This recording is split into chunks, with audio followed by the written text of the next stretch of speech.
குழந்தை பாக்கியம் இல்லை அப்படின்னு நினைக்கக்கூடியவங்க எல்லாருக்கும் இந்த காலகட்டம்ங்கிறது சாதகமான காலகட்டம். நிச்சயமா குழந்தை பாக்கியம்ங்கிறது ரிஷபராசி நேயர்களுக்கு கட்டாயமா உண்டு. அதுக்கு உண்டான ப்ராசஸ் நீங்க பண்ண ஆரம்பிங்க. ஏன்னா நிறைய பேர் மெடிக்கல் ட்ரீட்மெண்ட்ல இருப்பீங்க. அந்த மாதிரி இருக்கிறவங்க அதை கண்டினியூ பண்ணிட்டு இருங்க. நிச்சயமா இந்த குரு பயிற்சி காலகட்டம்ங்கிறது உங்களுக்கு சாதகமான காலகட்டம். அதை தவிர பாத்தீங்கன்னா சென்ட்ரல் கவர்மெண்ட், ஸ்டேட் கவர்மெண்ட் இதுல இருக்கக்கூடிய அன்பர்கள் நண்பர்களுக்கு ஒரு நல்ல விஷயத்த சொல்றேன்.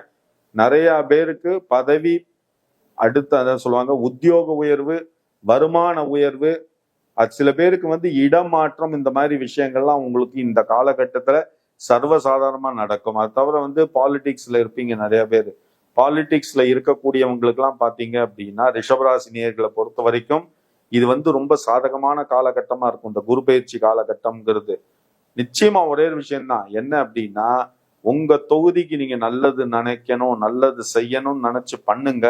நிச்சயமா சொல்றேன், இந்த குரு பயிற்சி காலகட்டம்ங்கிறது அரசியலை பொறுத்த வரைக்கும், அரசியல் சார்ந்தவங்களை பொறுத்த வரைக்கும் ரொம்ப சாதகமான காலகட்டம்.